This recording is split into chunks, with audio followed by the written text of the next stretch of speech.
Bonjour, c'est Ursule encore. On est le 13 mars 2020.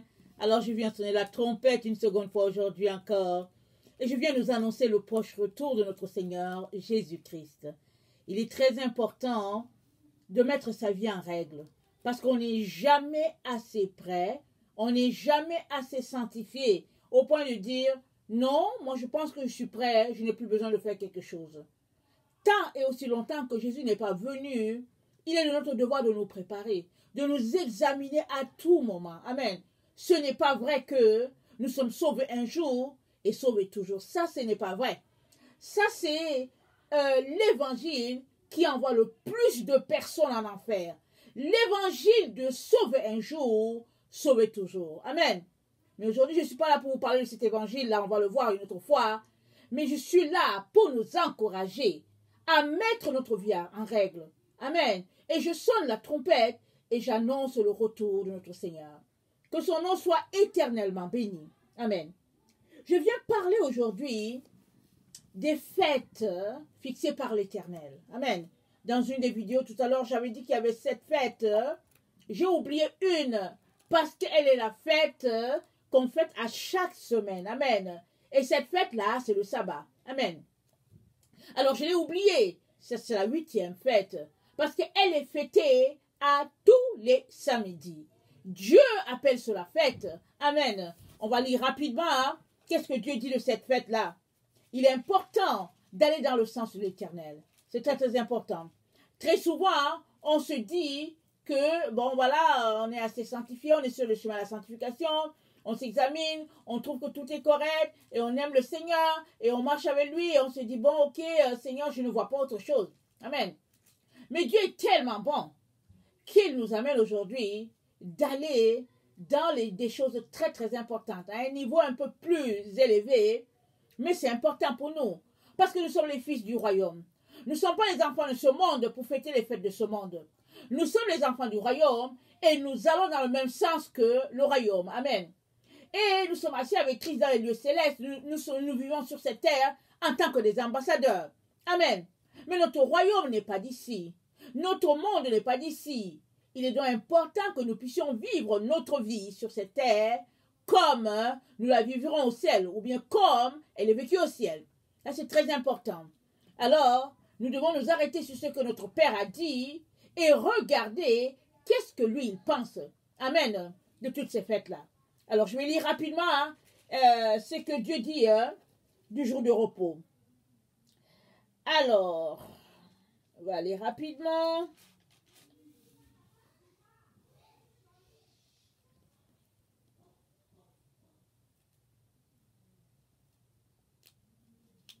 Attendez.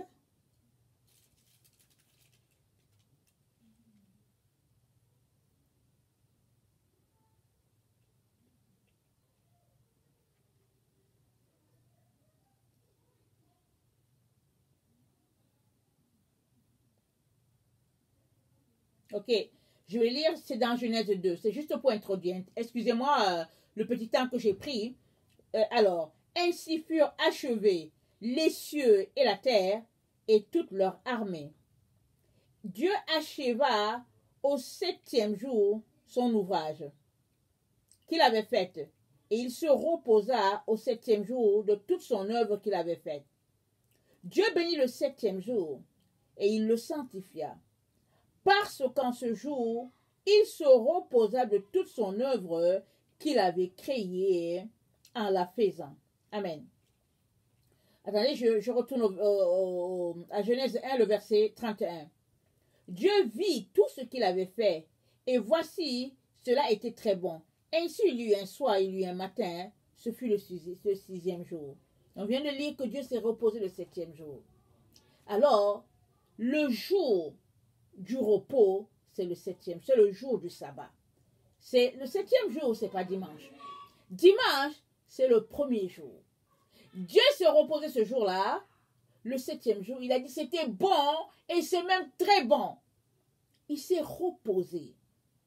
Et c'est un jour de fête pour l'Éternel. Amen. On va regarder ça tantôt. Et si tu es l'enfant de ton Père, et je crois que tu l'es, amen, Je m'accorde avec toi pour dire que tu es fils du Père. Alléluia. Il est donc important que tu saisisses que les enfants obéissent à leurs parents. Un enfant, il obéit à son père. Si Dieu est ton père, tu lui obéis, n'est-ce pas? Il dit, notre Seigneur Jésus-Christ, béni soit son nom, dit, mes brebis entendent ma voix. Elles ne suivent pas un étranger. Les brebis du Seigneur entendent la voix du Seigneur. Quand bien même c'est difficile, quand bien même ça demande un changement d'attitude, quand bien même les autres vont se moquer de toi, les brebis du Seigneur écoutent sa voix. Et ils n'obéissent pas à un étranger. Il est important qu'on aille dans le sens de notre Seigneur. Que son nom soit béni. Alors, dont je parlais qu'il y avait 8 fêtes. La 8e fête, qui est au fait une fête qu'on fête à chaque semaine, à savoir le sabbat. Alors, le sabbat, ça commence le vendredi soir, au coucher du soleil, et ça finit le lendemain. Amen. Parce que les Juifs, ils commencent le soir, la journée commence dans la soirée, et puis ça finit l'autre lendemain. C'est à cheval entre deux journées. Amen. Alors, sabbat, ça veut dire cesser tout travail, en hébreu. Sabbat, c'est-à-dire le repos. Et quand on décide d'observer ce temps-là, et je vous encourage vraiment à pouvoir l'observer, d'abord, c'est pour nous. Amen. Dieu, il s'est reposé. Il aimerait aussi qu'on se repose. Et ce jour-là, c'est un jour où il y a beaucoup de bénédictions. Puisque Dieu s'est reposé, qu'il nous a demandé de nous reposer, il y a une onction pour la guérison, pour la restauration en ce jour-là. Tu te reposes. Tu reposes ton cerveau, tu reposes ton esprit, tu reposes tout ton être. Et pour l'Éternel, en tout cas, c'est un cadeau qu'il nous donne. Amen. Et tu te reposes ton ouvrage, tout travail manuel, physique que tu fais. Amen. Mais on ne peut pas se reposer de Dieu. On vient dans sa présence, on se recueille dans sa présence. Amen. Et très très souvent, en tout cas, c'est pas toujours évident pour moi de le respecter comme j'aimerais, à cause de beaucoup de choses, je ne vais pas entrer dans le détail. Mais venir apporter la parole pour moi, c'est vraiment quelque chose de merveilleux. Et très très souvent, les samedis, par la grâce de Dieu, je peux faire plus de vidéos. J'aimerais faire, et il m'arrive de faire plus, au moins 2. Pourquoi? Parce que c'est une chose de repos. Amen. Dieu me donne de me reposer, je me repose dans sa présence, je me repose dans sa parole, et c'est vraiment agréable. Un temps où on essaye, on laisse tout à côté, on est un temps où on fait les efforts pour faire notre épicerie avant, et de venir rester dans la présence de Dieu. Lire la parole, se délecter de lui, et puis se rappeler les 10 commandements et tout cela. Amen. Très agréable. Alors, Dieu nous demande de respecter le sabbat. Et le fait qu'on ne le respecte pas renvoie au fait qu'on adore un autre Dieu. Parce que le Dieu d'Israël respecte son sabbat. Si toi, tu ne le respectes pas, Dieu te dit que c'est parce que tu as un autre Dieu. On va aller voir Exode 23, le verset 12. Exode 23, le verset 12. Pendant 6 jours, tu feras ton ouvrage. Mais le 7e jour, tu te reposeras, afin que ton bœuf et ton âne aient du repos, afin que le fils de ton esclave et l'étranger ait du relâche. Vous observerez tout ce que je vous ai dit, et vous ne prononcerez point le nom d'autre Dieu, qu'on ne l'entende point sortir de votre bouche. Vous ne prononcerez point le nom d'autre Dieu.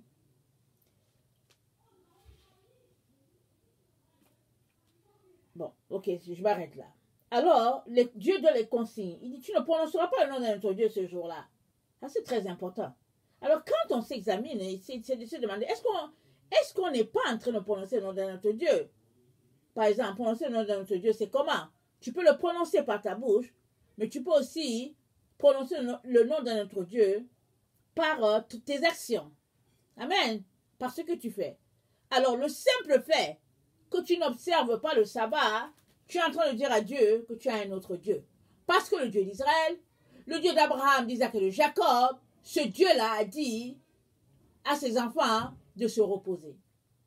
De se réjouir de ce jour-là, parce que Dieu s'est reposé ce jour-là. Dieu s'est réjoui de son ouvrage. Il a dit que c'était bon et c'est même très bon. Il est donc important que toi aussi, son enfant, hein, tu te délectes de ce jour-là, que tu célèbres, amen, ce jour-là. Rappelons-nous, il a dit, priez que votre fuite n'arrive pas le jour du sabbat ou bien en plein hiver. En plein hiver, on sait déjà ce que c'est. Regardez, on voit autour de nous comment l'hiver est rude. Mais, le sabbat, en tout cas, c'est un jour où c'est la fête, c'est le repos. Alors il dit priez, parce que c'est un jour de fête au ciel. Et alors, ça envoie un signal. Les anges, c'est le temps d'adoration, de louange, de célébrer ce Dieu-là, ce grand Dieu. On célèbre Dieu, mais aussi, on célèbre tout ce qu'il a fait pour nous. Parce que c'est grâce à lui qu'on a été libérés, qu'on connaît, au fait, la délivrance, la restauration. C'est grâce à lui qu'on a toute cette création, le soleil, la lune, les arbres, les astres, tout cela, c'est la bénédiction de l'Éternel. La pluie, le beau temps, tout ce qu'il y a autour, tout ce qui se meut, les animaux, tout ça, Dieu a fait ça et il a mis ça à notre disposition. Nous le bénissons, nous le louons, nous célébrons sa grandeur. Béni soit son nom. Amen. Alors, le sabbat donc est une fête qu'on fête à tous les samedis. On dit bon, c'est un jour de repos, c'est un jour, si on dit entre guillemets, c'est notre dimanche, comme les gens disent, il y a certaines personnes qui disent que non, samedi c'est notre dimanche et tout. Alors, si c'est vrai qu'il y a certaines dénominations qui observent le sabbat, il est aussi très important qu'en observant le sabbat, on puisse marcher dans l'amour. Parce que si on observe le sabbat et qu'à la fin, finalement, on ne marche pas dans l'amour, ou bien on observe le sabbat et puis on réunit la divinité de Christ, alors c'est comme si finalement on fait du surplace, on ne va pas loin.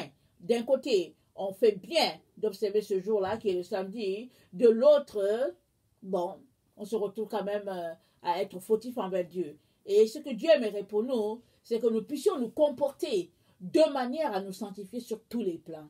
Et ça devait être notre aspiration pour chaque enfant de Dieu, d'autant plus que nous travaillons à notre sanctification, nous travaillons à notre salut avec crainte et tremblement, n'est-ce pas? Très important.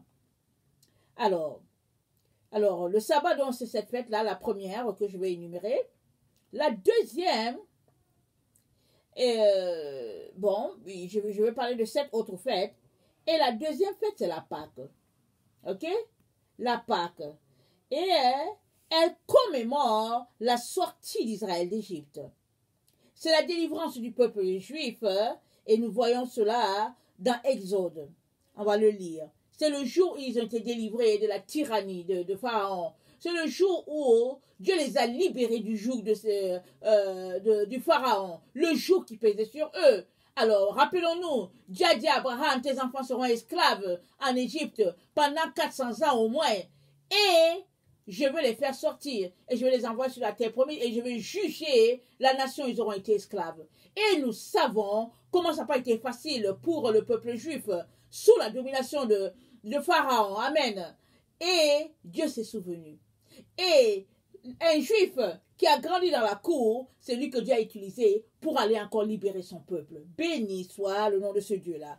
On va lire à Exode 12. Exode 12. À partir du verset 16.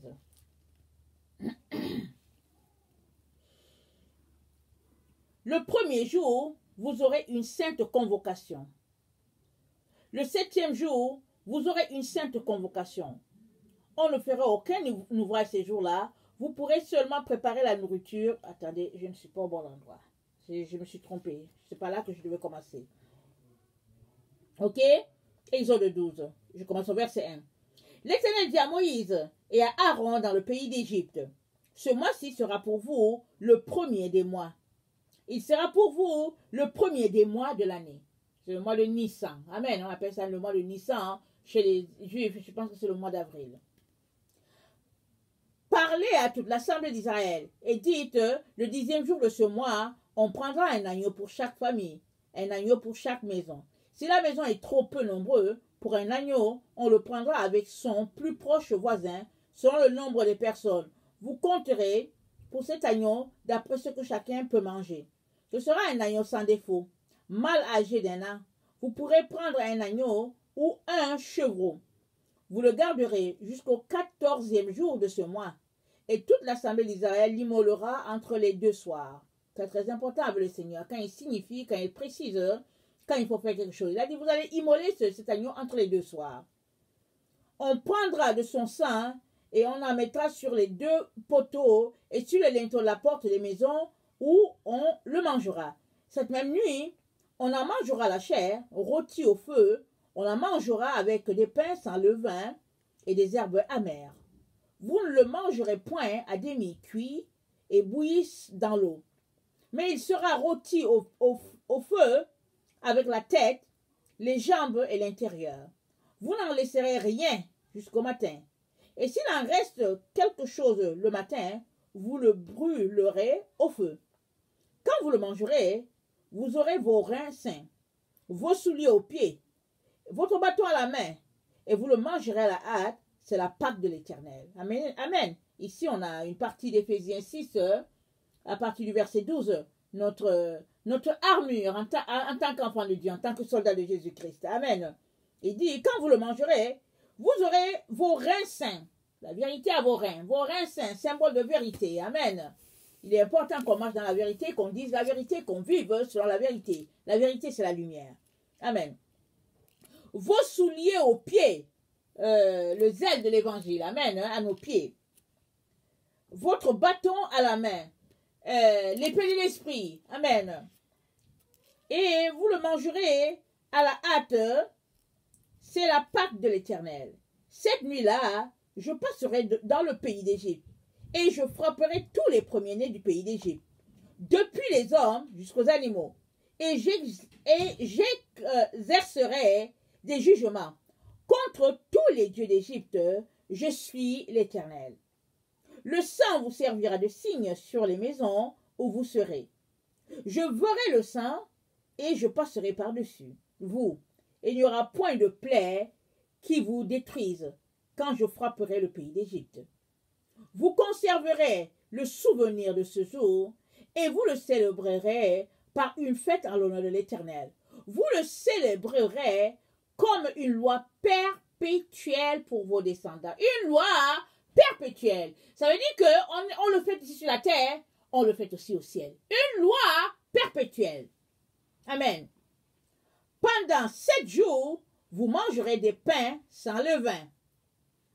Dès le premier jour, il n'y aura pas de levain dans vos maisons, car toute personne qui mangera du pain levé du premier jour au 7e jour sera retranché d'Israël. Quand même grave, hein? Manger le pain avec le vin. Il sera retranché d'avoir mangé du pain avec le vin. Le verset 16, le premier jour, vous aurez une sainte convocation, et le 7e jour, vous aurez une sainte convocation. On ne fera aucun travail ces jours-là. Vous pourrez seulement préparer la nourriture de chaque personne. Amen. Alors voilà la Pâque. La Pâque telle que Dieu l'a instaurée. Et la Pâque symbolise la sortie d'Israël du pays d'Égypte. Et ils sont partis à la hâte et Dieu leur a expliqué comment la prendre. Donc, comme on voit, on l'a lu, la Pâque veut dire quelque chose. C'est un symbole de quelque chose. Ça signifie quelque chose. C'est une histoire de... Ça dit que ça relie à quelque chose de bien précis. Donc, quand le Juif parle de la Pâque, il sait qu'il est en train de dire quelque chose de bien précis. Amen. Il sait que ça lui rappelle la délivrance de l'Éternel. Ce que Dieu a fait pour lui. Et quand ils se mettent à le manger, ils revivent ce que les autres ont vécu il y a des siècles durant. Il y a plus de peut-être 4000 ans maintenant, si j'ai bonne mémoire. Amen. Ce qui est important, ce n'est pas le 4000. C'est le fait qu'ils vivent ça, ils le commémorent comme les autres l'ont vécu. À la hâte, décrit tel que Dieu l'a dit. Amen. Alors, les Juifs, ils marchent avec le calendrier lunaire. Alors, la Pâque, c'est déterminé. On dit le premier jour, et puis il dit comment vous allez le vivre, et puis ça va durer 7 jours. Et puis, bon voilà, et puis je pense que le 8e jour, ça finit, c'est le 8e jour, on tombe dans la fête des pains sans levain. Alors, c'est comme si c'est la suite de cela. Amen. Alors, la fête des pains sans levain, ça aussi une fête aussi. Ça c'est aussi une fête, bien déterminée par l'Éternel, et ça signifie quelque chose. Amen. Mais aujourd'hui, on va s'arrêter sur 2, le sabbat qu'on vient de voir, et puis la Pâque, on va s'arrêter là-dessus. Et je vais essayer de passer en revue les différentes fêtes dans les différentes vidéos, afin qu'on puisse saisir le sens, et puis aligner notre vie dans ce que Dieu est en train de dire et dans ce qu'il est en train de faire. Si nous le réclamons du ciel et que nous réclamons et nous disons que le Dieu d'Abraham, d'Isaac et Jacob est notre Père, il est très important qu'on se mette à fêter les fêtes que Dieu a dit. Amen. Et non les fêtes instaurées, je ne sais pas par quelle divinité païenne.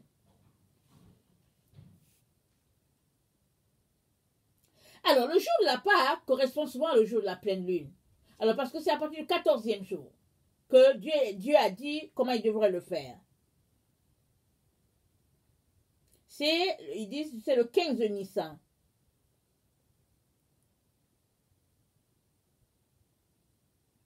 Alors, cette année, je pense que la Pâque va tomber le 8 avril.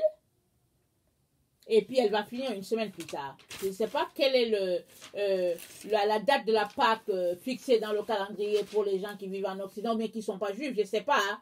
Mais la Pâque de l'Éternel, c'est le 8 avril. Maintenant, j'ai une question pour chacun d'entre nous.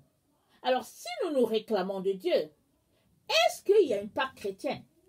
Quand on dit que oui, ça c'est la Pâque des Juifs, et puis ça c'est la Pâque des chrétiens. C'est quoi la Pâque des chrétiens? Arrêtons-nous un peu et allons-y plus loin. Réfléchissons juste un peu. Est-ce qu'il y a une Pâque chrétienne qui existe devant Dieu? Alors, les gens disent que oui, la Pâque chrétienne, c'est la mort de Jésus, c'est quand Jésus est mort. Mais Jésus est mort quand? Jésus n'est pas mort à la date que nous avons instaurée, nous autres, dans notre monde. Jésus est mort à la Pâque juive. C'est là qu'il est mort. C'est pourquoi c'est dit que Jésus est notre Pâque. Attendez, il faut qu'on lise ça.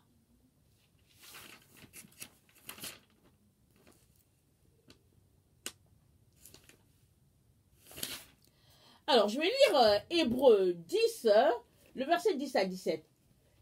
Et c'est sûr qu'il y avait un autre passage que je voulais lire. On dirait que je ne l'ai pas mis en place. Je ne l'ai pas noté. Pourtant, je le parcourais. Ok, on va lire Hébreux 10, 10 à 17. C'est en vertu de cette volonté que nous sommes sanctifiés par l'offrande du corps de Jésus-Christ une fois pour toutes. Amen. Et tandis que tout sacrificateur fait chaque jour le service et offre souvent les mêmes sacrifices qui ne peuvent jamais ôter les péchés, lui, c'est-à-dire parlant de Christ, après avoir offert un seul sacrifice pour les péchés, s'est assis pour toujours à la droite de Dieu. Amen. Attendant désormais que ses ennemis soient devenus son marchepied. Car par une seule offrande, il a amené à la perfection pour toujours ceux qui sont sanctifiés. Amen. C'est ce que le Saint-Esprit nous atteste aussi, car après avoir dit, voici l'alliance que je ferai avec eux, après ces jours-là, dit le Seigneur, je mettrai mes lois dans leur cœur, et je les écrirai dans leur esprit.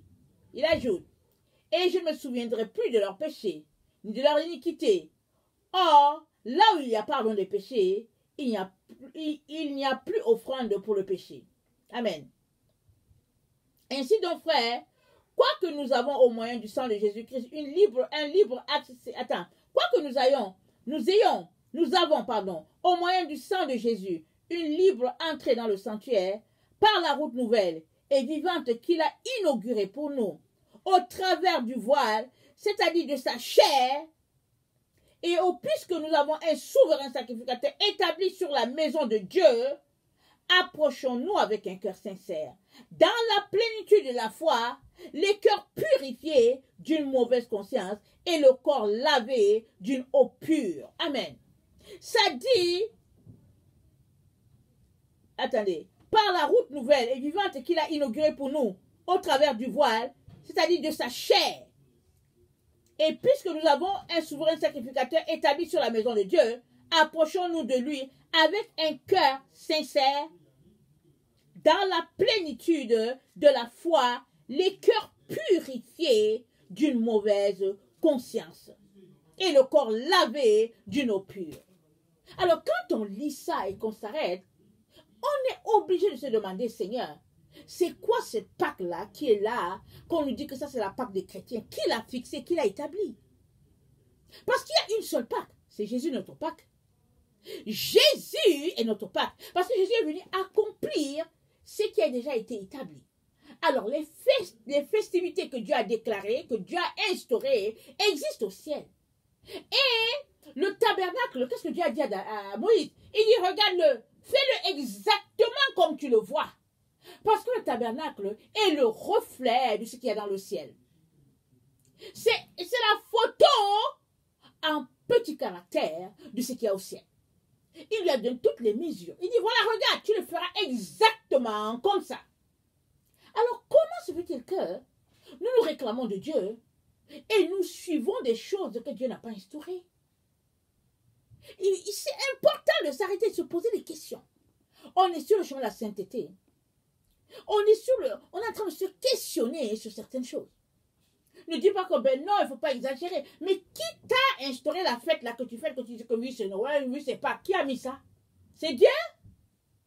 Alors si ce n'est pas Dieu, tu es en train de pratiquer l'idolâtrie. Et il est important que tu sortes de là parce que tu es adultère. Amen. On est tous adultères, on a été adultères, on est tous adultères. Sans le vouloir, malheureusement. Et pendant que tu grandis, à un moment donné, tu ne fais plus les mêmes choses. Tu comprends les choses différemment puisque tu es en train de grandir. Il est important que tu te comportes comme un enfant qui est en train de grandir. Tu ne restes pas dans les mêmes choses, faisant les mêmes choses, et puis disant que bon, est-ce qu'il ne faut pas exagérer après tout, hein? Il y a la Pâque des chrétiens, la Pâque des juifs. Il y a une seule Pâque. Et c'est celle instaurée par Dieu le Père. Amen. Béni soit son nom. Alors, maintenant, il y a quelque chose d'extraordinaire. Amen. Les Juifs, ils ont rejeté Jésus. Ils ont dit que Jésus, ils l'ont rejeté. Et ils continuent d'observer la Pâque scrupuleusement, comme Dieu leur a dit, depuis la première Pâque qu'ils ont passée en Égypte. Amen. Alors, ils observent cela scrupuleusement. Mais ils ont rejeté Jésus. Mais nous, on a accepté Jésus. On dit que oui, Jésus est notre sauveur, qu'il est mort pour nous. Mais nous, on ne célèbre pas. On ne célèbre pas la Pâque comme Dieu le veut. Alors, entre les Juifs et nous, attends, qui est plus saint que l'autre, mais qui marche dans la vérité? Nous deux ne sommes pas dans la vérité, ni les Juifs, ni nous. Les Juifs, ils ont rejeté Jésus. Ok? Mais ils observent la Pâque. Amen. Nous, on l'a accepté, mais on n'observe pas.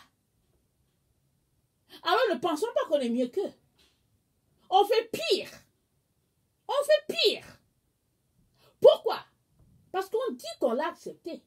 Alors c'est ça qu'on lit ici dans Hébreux 10, le verset 22. Il dit, approchons-nous avec un cœur sincère, dans la plénitude de la foi, les cœurs purifiés d'une mauvaise conscience et le corps lavé d'une eau pure. Il est important qu'on soit purifié à tous égards et à tout niveau. On ne peut pas continuer de faire les choses par habitude ou bien comme, quoi dire, je ne veux pas dire le mot, mais en tout cas, on ne peut pas suivre les choses comme ça, en désordre. Si on l'a fait pendant qu'on était jeunes chrétiens, qu'on ne comprenait pas, maintenant, il est important qu'on mette les pendules à l'heure. Qu'on vive les choses tels que les vrais enfants de Dieu qui attendent la venue de leur Seigneur. Alors Jésus est notre Pâque parce qu'il est venu accomplir cela. Il est mort le premier jour de la Pâque. Le premier jour de la Pâque, il est mort. Pour montrer à tout le monde, c'est moi la Pâque. Il a été immolé. Lui, qui n'a pas de péché et tout. Rappelons-nous, c'était la Pâque, il fallait libérer quelqu'un. Les gens ont dit, donnez-nous Barabbas. Et puis, Pilate leur a dit, mais attendez, est-ce que vous voulez que je vous libère plutôt Jésus parce que je ne vois rien en lui? Il dit, non, donne-nous Barabbas. Lui, là, il faut le clouer. Il faut qu'il soit cloué, il faut qu'il soit crucifié. Alors, Jésus a été immolé pour toi et moi, et pour toute l'humanité. Mais, il l'a fait dans une date déjà fixée par Dieu. C'était la fête de la Pâque que Israël a commencé à fêter en Égypte et il a continué de le faire il a continué à le faire année après année et Dieu nous donne l'information que c'est une fête qui sera observée à perpétuité. Alors, si cette fête-là est observée à perpétuité, toi là, ta fête que tu observes là, tu l'observes, elle te vient d'où? Elle te vient d'où? Alors, c'est pas compliqué. Si on veut aller plus loin, si on veut connaître mieux le Seigneur, on est obligé de s'arrêter pour dire, Seigneur, je suis dans une situation de péché. Amen. Seigneur, j'ai péché. Je ne comprenais pas. Je te demande pardon et aide-moi à remettre les pendules à l'heure. Que de persister sur la voie de la perdition et de rester là pour dire, bon, il ne faut pas exagérer, on a notre Pâque et puis les autres, ils ont pour eux. Mais non, il y a une seule Pâque et puis c'est fixé par Dieu. Il n'y a pas 10 Pâques, il n'y a pas de Pâques. Il n'y a pas la Pâque des chrétiens et puis la Pâque des Juifs. Ça n'existe pas. Ça n'existe pas. C'est que la séduction de l'ennemi. Et l'ennemi vient pour régner, il nous divise, il nous a divisés. Mais si tu es enfant de ton père, et je dis qu'il est, il est important que tu prennes les choses, que tu mettes les choses à l'heure. Amen. Alors, je terminerai en lisant Matthieu 26, le verset 26 à 29. Matthieu 26.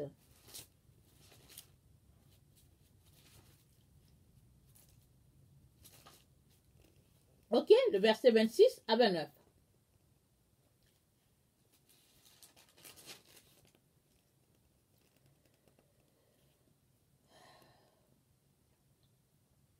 Pendant qu'il mangeait, Jésus prit du pain, et après avoir rendu grâce, il le rompit et le donna aux disciples en disant, « Prenez, mangez ceci est mon corps. » Il prit ensuite une coupe, et après avoir rendu grâce, il la leur donna en disant, « Buvez-en tous, car ceci est mon sang, le sang de l'alliance qui est répandu pour plusieurs, pour la rémission des péchés.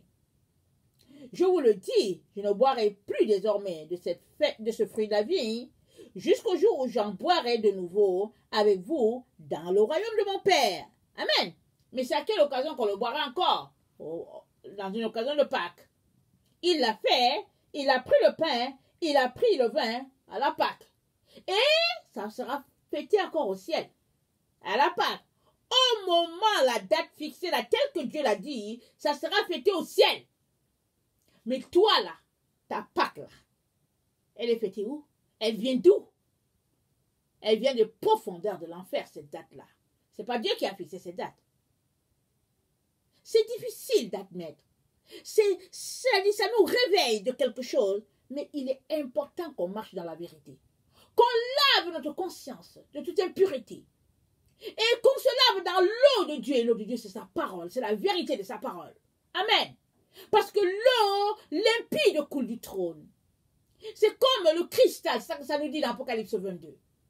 Et nous sommes appelés à vivre, à marcher selon notre Seigneur Jésus-Christ. Il est important que toute vérité soit restaurée, parce qu'on est dans le temps de l'Apocalypse. Le temps où la vérité est restaurée, le temps de la révélation. Amen. Que le Seigneur bénisse sa parole. Je vous aime beaucoup et Dieu davantage. Soyez bénis, Maranatha. Merci.